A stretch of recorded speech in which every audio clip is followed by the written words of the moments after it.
I knew it the moment he walked in. This wasn't going to end well. Day one, under the new leadership, the mahogany conference table gleamed like it was ready for an execution. And judging by the smirk on Ethan's face, my boss's freshly promoted son, it probably was. He leaned back in his father's old chair, shoes up, tie loose, trying to look like some tech visionary instead of the spoiled legacy hire everyone knew he was. "All right, team," he began, voice dripping with performative confidence. "Things are going to change around here. We're running lean, agile, no more outdated processes. Translation, chaos, but with branding." I sat there quietly, fingers curled around my mug, watching him pace like he was auditioning for a leadership TED Talk. His eyes swept across the room. Finance, operations, R&D, and landed on me. I'd been there 11 years, built our first logistics algorithm from scratch, held the team together through 3 mergers and 1 near bankruptcy. But none of that mattered now. I wasn't his person. "If you don't like the new rules," Ethan said, smile curling like smoke, "there's the door." The room froze. Someone coughed. I think I even heard the AC click louder than usual. He said it like he was testing me, waiting for me to flinch, to beg, to play the loyal veteran. Instead, I took a slow sip of my coffee and said, "Thanks for the exit strategy." You could have heard a pin drop. He blinked, confused. "Excuse me?" I smiled. That calm, unbothered kind of smile that comes from realizing you've already won a battle they don't know started yet.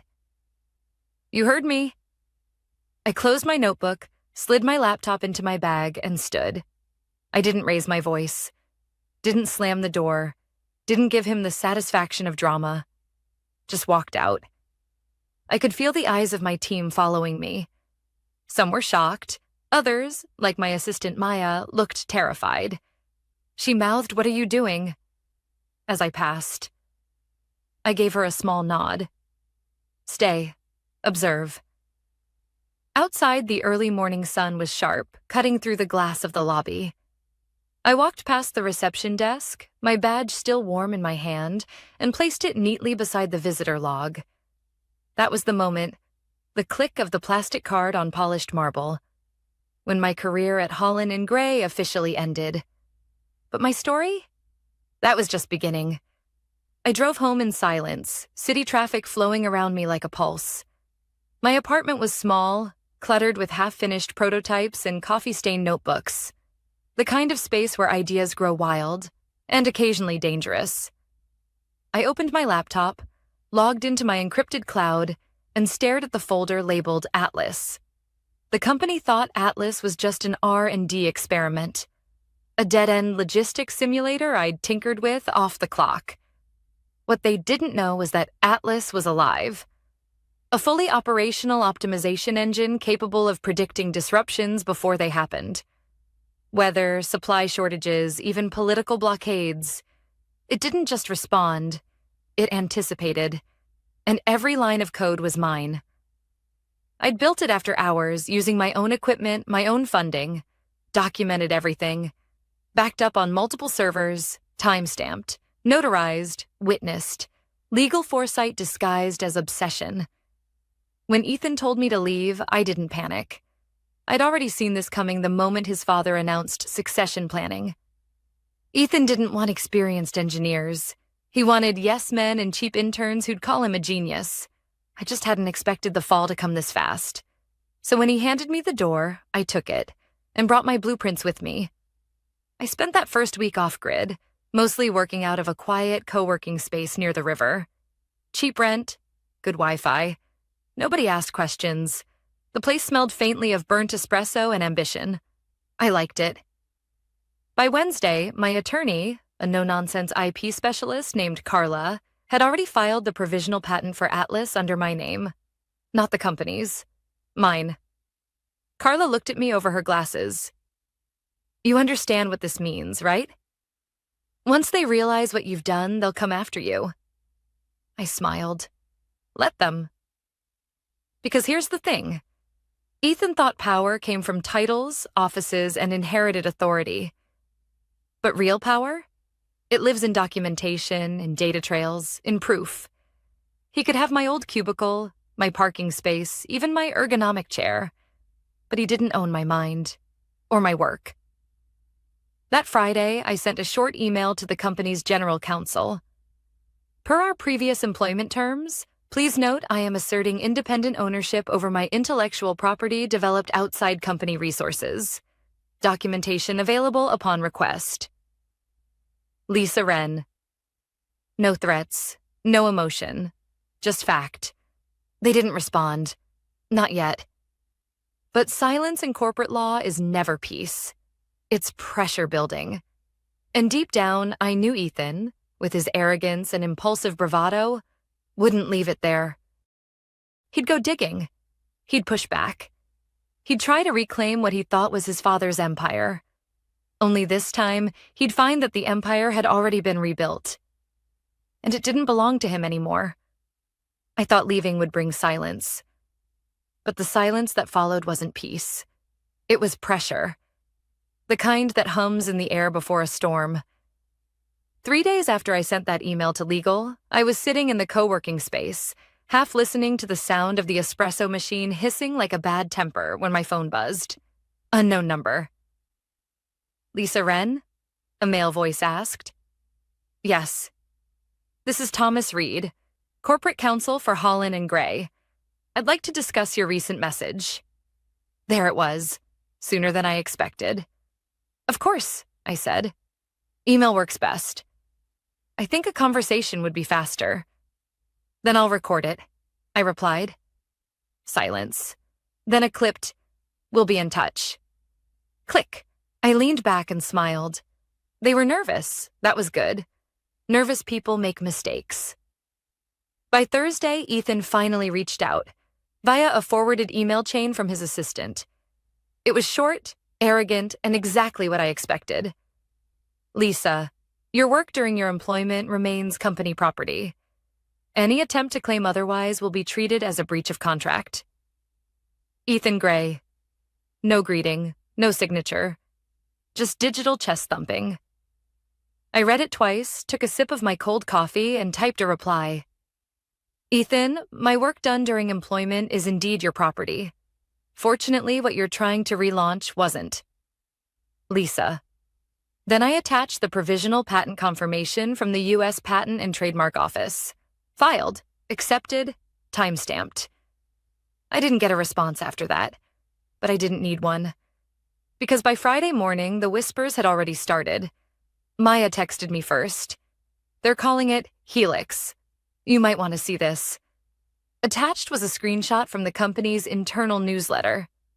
Helix, the next evolution of predictive logistics.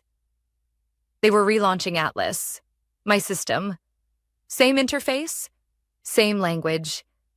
Even the same placeholder text on the demo screen, text I'd left intentionally when I walked out. But here's the part they didn't know. I'd never uploaded the full logic. Atlas wasn't just an algorithm. It was layered architecture. Each function referenced a separate encrypted key stored locally on my private drive. Without those keys, the code would execute, but not learn. It would look functional, right up until it faced real data. Then it would break, beautifully and completely. I didn't design it to sabotage. I designed it to protect. And now it was about to do exactly that. The following week, the company announced a live Helix demo for investors. I found the stream online. Of course, they made it public. Ethan stood on stage in a charcoal suit that probably cost more than my car. Behind him, a slide glowed with words like revolutionary, adaptive, proprietary technology. I actually laughed. Proprietary. Sure. He started the presentation with practiced charm, talking about innovation, synergy, and a new era of smart logistics. His voice trembled just slightly when he said his team had developed Helix. Then came the live demo. A world map appeared on screen, dotted with simulated supply routes. Colored lines pulsed as the system optimized them in real time. The crowd murmured approval for about 20 seconds. Then the red lights appeared. First one, then three, then the entire map started blinking with error flags. The projected graph behind him flatlined. A loud system alert echoed through the hall. Error. Logic reference not found. The audience went silent. Ethan froze. A technician rushed onto the stage, whispering frantically in his ear. He nodded, tried to play it off. Just a minor configuration issue, he said, smiling too wide. We'll restart. They didn't. The restart triggered another cascade of red. The demo collapsed in front of 200 people and a live stream audience.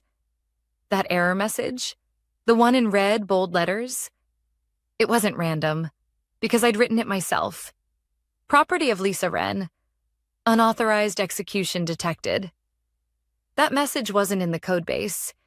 It was buried 3 layers deep inside the fallback logic, invisible to anyone who hadn't built it. I hadn't meant for it to ever surface. But when they copied my architecture without the keys, it triggered automatically. A digital signature that couldn't be erased.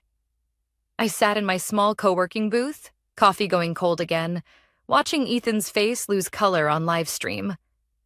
He stammered, turned to the side, whispered to someone off camera. The feed cut a minute later. My phone buzzed nonstop for the next hour. Maya. 2 developers I used to mentor. Even one from finance. Lisa, what did you do? They're saying your code sabotaged the product. Security's freaking out. Ethan's losing it. I didn't reply. Because I hadn't sabotaged anything. They'd sabotaged themselves. That night, I walked by the river, the city lights flickering across the water like broken reflections. I wasn't celebrating. I wasn't even smiling. Just thinking. A year ago, I would have stayed. Tried to reason. Tried to fix things from the inside. But I'd learned that in corporate wars, logic doesn't save you. Documentation does. And now they were learning that lesson too. Somewhere in that glass tower, Ethan was realizing the truth. Atlas was never his father's legacy to inherit. It was mine. And this was just the beginning. By Monday morning, the story had already started leaking out. Not publicly, not yet. But internally, the air around Holland and Gray was crackling with fear. The failed Helix demo had been a humiliation no PR spin could fix. Investors were calling. Clients were asking questions no one could answer. And Ethan? He was invisible. Maya sent me a message at 7:12 a.m. They've called in legal. Full audit of all software assets. They're pulling logs, commit histories, everything. I stared at my phone for a long moment, then set it down beside my coffee. I'd expected this, but not this soon. It meant the panic had reached the boardroom. And panic in a boardroom always leads to mistakes. By noon, I got another message. This one from a blocked number. Ms. Wren, this is Karen Duvall, outside counsel for Holland and Gray. I'd like to schedule a brief call to discuss your involvement with certain development materials. There it was, the polite voice of a lawyer trying to sound calm while sitting on a grenade. I agreed to a video call that afternoon. Her background was the typical corporate setup. Neat desk, law books behind her, calm face that didn't match the tension in her eyes. Lisa, she began, folding her hands. We're reviewing internal inconsistencies regarding a system called Helix. We've discovered a code attribution conflict that appears unusual. Unusual, I repeated. That's one word for it. She didn't smile. Some of the modules bear your digital signature. They should, I said evenly. They're mine. She hesitated. Were these materials developed while employed at Holland and Gray? No, I said. All development occurred off-site, on personal equipment, with notarized documentation and third-party witnesses. I can provide copies. Karen took a deep breath, the kind lawyers take when they realize their client is in trouble. You're aware this could cause serious repercussions for the company, Yes, I said softly. That's why I warned them. She blinked. Warned them? I emailed legal 2 weeks ago before the demo. They chose not to respond. Karen's expression didn't change, but something in her eyes did. Quiet realization. I'll need those documents, she said finally. You'll have them within the hour. When the call ended, I sent the entire file set. Patent filings, timestamps, Git commit logs, notarized witness statements, even screen captures showing my original development environment. Proof stacked higher than corporate denial. That night, my phone buzzed again. Maya. Ethan just stormed out of the building. Board called an emergency meeting. People are saying the patents might be valid. They are valid, I texted back. Lisa. What's going to happen? I stared at the message for a while, my fingers hovering over the screen. What always happens when the truth finally shows up? The next morning, I got another call. This time from someone I hadn't heard from in months. David Chan, the company's CTO before Ethan's father retired. Lisa, he said quietly, I heard what's happening. I just wanted to say, you did the right thing. They've been playing with fire for years. His voice carried that weary respect only people who've survived enough corporate battles can offer. They're going to come after me, David, I said. They'll try, he replied. But they don't have the footing. Ethan didn't just break internal policy. He violated the IP protection clause his own father implemented. That's ironclad. I almost laughed. The same clause I'd helped draft 5 years earlier. The same one that now protected me. By Wednesday, the audit findings reached the board. A friend in accounting forwarded me a copy of an internal memo. Anonymously, of course. It was short and brutal. Preliminary review indicates that proprietary code used in the Helix system originated from external, independently patented sources. Immediate suspension of all related projects recommended pending legal resolution. In other words, Helix is dead. Ethan's silence became its own rumor.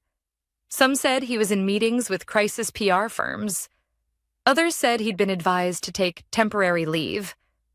Whatever it was, his name disappeared from company announcements overnight. And yet, I didn't feel triumphant. Just still. That Friday, I went for a walk near the river again. It was cold, the kind of cold that clears your head. I stopped at the same cafe I'd worked in after I left, ordered my usual coffee, and sat by the window watching people hurry by. For years, I'd lived for that company.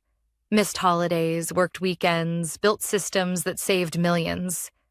I believed loyalty meant safety. But the last few weeks had proved something I wish I'd learned sooner. In corporate life, loyalty isn't protection. It's leverage. For them, not for you. That realization wasn't bitter. It was freeing. As I sat there, my phone buzzed again. Another message from Maya. Lisa. They want to talk settlement. I heard from HR. Karen's preparing a call. Settlement. The word tasted strange. I typed back, tell them I'll listen. But only if Ethan's in the room. There was a pause before her reply. You really think he'll agree to that? I smiled to myself. The city lights reflected in the glass. He doesn't have a choice anymore. Because the truth wasn't mine or his anymore. It was on record. And once something's documented, no amount of arrogance can erase it. The storm hadn't passed. It was just beginning to rain.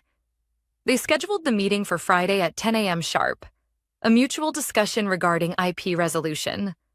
The email said, as if polite phrasing could soften what was about to happen. I'd been in enough of these to know how it would start. Calm introductions, legal disclaimers, then the slow pivot toward intimidation. But this time, I wasn't the one on the defensive. The Zoom window opened to 4 small squares. Karen, the company's outside counsel, looking exhausted but composed. two board representatives, and Ethan Gray himself sitting in his father's old office. The same office where I'd once spent nights fixing code while he was still in business school. He leaned forward, trying to project authority. "Lisa," he said flatly, "thank you for agreeing to speak." "Of course," I replied, matching his tone. "It's always nice to talk to people who used to sign my paychecks." Karen's voice broke the tension. "Let's keep this professional, please." She began with formalities, acknowledgement of the audit findings, the potential overlap between my patents and the Helix system, the pending review from the U.S. Patent Office. Then came the proposal. "Holland and Gray is prepared to offer a settlement," she said. "An acknowledgement of contribution and financial compensation in exchange for full transfer of the Helix-related intellectual property." I let the words hang in the air. Ethan's jaw was tight, his impatience obvious. "How much compensation?" I asked. Karen glanced at her notes. $200,000. I smiled, not kindly. "That's cute." Ethan frowned. "Lisa, let's not pretend this is worth millions. It's a logistics algorithm. It's a predictive logistics system that your company tried to relaunch without understanding," I said calmly, "and then publicly humiliated itself with." He shifted in his seat, glancing at Karen, who looked like she wanted to disappear into her blazer. "I don't want your money," I said. "I want acknowledgement, written, public, and filed with the USPTO, confirming the intellectual property belongs to me." "That's not," Ethan started, but Karen raised a hand. "Lisa, that's a substantial request. The board may not approve a public statement like that." "Then they can explain to the Patent Office why their internal audit confirmed I own the code," I said, "and why their VP ignored a cease and desist warning before the Helix demo." Karen blinked. "You have documentation of that warning?" "I do," I said. "Email timestamps, legal proof of receipt. I'm sure your forensics team already found it." The silence that followed was heavy, thick with unspoken panic. Ethan's face went pale, but he masked it quickly, trying for that boardroom confidence again. "Lisa," he said slowly, "this isn't how things work. You don't just walk away with proprietary systems." I tilted my head. "I didn't walk away with them, Ethan. You tried to walk away with mine." Karen exhaled softly, like she knew the call was already lost. "Lisa," she said carefully, "if we issue formal acknowledgement, that will effectively end Helix and any projects derived from it. Are you aware of the implications?" "I am," I said, "and maybe that's the point. The company needs to learn that innovation doesn't come from intimidation." Ethan leaned closer to the camera, his voice tight. "You're enjoying this, aren't you?" "No," I said truthfully, "but I am finished being silent." For a long moment, no one spoke. Karen finally said, "I'll confer with the board and get back to you within 48 hours. "Take your time," I replied. "Just remember the patent clock doesn't stop ticking." I ended the call before anyone could respond. The room around me was quiet except for the faint hum of my laptop fan. My hands were steady, but my chest felt heavy. Not from fear, but from finality. I'd spent years building that company's future, only to be erased by someone who believed titles outweighed talent. And yet, here I was, rewriting the ending. At noon, my phone buzzed again. "Maya." You should have seen the board after the call. They looked terrified. Ethan left mid-meeting. Karen stayed behind with the CFO. Rumor is they're drafting the statement. I typed back, "They'll do what's right eventually." "You think he'll survive this?" she asked.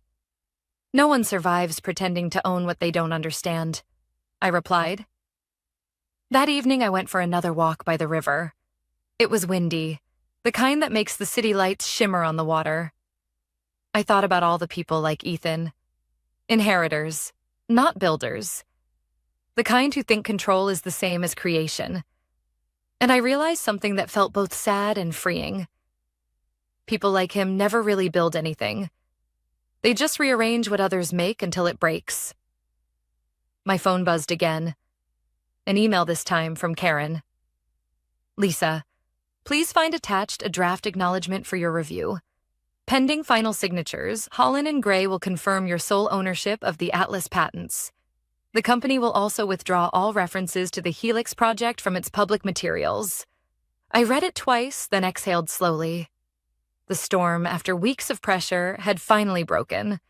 The company hadn't just surrendered a project. They'd admitted the truth. But what I didn't know yet, what none of us knew, was that Ethan wasn't done. Not by a long shot. The statement went public on a Tuesday morning. Simple, clinical, and exactly what I'd asked for. Holland and Gray acknowledges that the predictive logistics framework known internally as Helix originated from independent intellectual property developed by former employee Lisa Wren. The company has ceased all use of related materials and withdrawn any public references to the project. No apology, no dramatics, just truth, printed in black and white. Within hours, it was everywhere. Tech news blogs, industry forums, even LinkedIn feeds filled with quiet admiration disguised as professional commentary. Rare case of a developer winning against corporate overreach. One article read. Another headline simply said, Engineer 1, Empire 0. I didn't celebrate. I just sat in my apartment, coffee in hand, rereading the statement until the words stopped feeling real. For once, silence felt peaceful, but it didn't last. 2 days later, I got a call from Maya. Her voice was shaking. Lisa, something's happening. IT found out Ethan tried to pull copies of the old Atlas files from the company archive. He used an admin override to bypass the lockout. I closed my eyes. When? Last night. Security flagged it as unauthorized access. Legal's involved. Of course he had. Ethan had always believed rules were for other people. I could almost picture it. Him sitting in that glass office, sweating under fluorescent lights, desperate to prove he still had control of something. He's not going to stop, Maya said quietly. He's blaming you for everything. I almost laughed. That's fine. I've spent my whole career being blamed for fixing other people's messes, but this time the mess wasn't mine. That evening, I got an email from Karen, the lawyer. Lisa, for your awareness, there's been a breach investigation regarding Mr. Gray's activity. The files he attempted to access were secured under the Atlas patent filings. The system flagged and logged his credentials. We'll keep you informed. Translation: they had him. 3 days later, the story broke. An internal leak? Maybe from someone in IT, maybe from someone who'd had enough. Headlines spread across the same networks that had once celebrated Helix. Holland and Gray VP under investigation for data misuse. Sources confirm unauthorized access attempt after patent settlement. The fallout was instant. The board suspended Ethan pending review. His name vanished from the leadership page within 24 hours. When Maya called again, she sounded different. Calmer, almost relieved. They walked him out this morning, she said. Security escort. No speech, no goodbye. Just gone, I sat in silence for a moment, trying to process the finality of it. It wasn't joy I felt. Just a strange, heavy quiet, the kind that comes after a long storm finally burns itself out. You okay? She asked. Yeah, I said softly. I think I am. I spent that weekend cleaning my apartment, tossing old notebooks, archiving old files, deleting backup drives I no longer needed. It felt symbolic, a purge, not out of anger, but release. By Monday, I had a message waiting in my inbox. Not from Holland and Gray, from a small logistics startup in Chicago called Origin Systems. I'd met their CEO once at a conference years ago. The subject line read, "Let's talk." Their message was simple. They'd seen the article, Admired the way I'd handled the situation and wanted to license Atlas legitimately. No politics, no ego, just partnership. It took me a full hour to decide before replying. Let's talk. But this time, it's on my terms. We spoke the next day. The deal wasn't flashy, smaller than what Holland and Gray had promised years ago. But it was clean, respectful, transparent. Everything the last chapter of my career hadn't been. 2 months later, I found myself in a new office overlooking the river. Different company, same skyline. But this time, the name on the patent, the badge, the contract, all of it was mine. Sometimes I still think about Ethan. I picture him somewhere out there, scrolling through articles that used to quote him as an innovator, now replaced with headlines about misconduct and corporate theft. Maybe he learned something. Maybe he didn't. But that's not my story anymore. The last time I heard from Maya, she'd resigned too. I couldn't stay after what I saw, she told me. But I'm starting my own thing now. You taught me more than you realize that meant more than any patent ever could. I walked home that night as the city lights flickered on one by one. The streets were quiet, the air cool. I passed the Holland and Gray building out of habit. Same logo, same glass facade, but a different world now. Through the window, I could see someone new sitting in Ethan's old office. Maybe they'd learned, maybe not. But either way, it wasn't my battle anymore.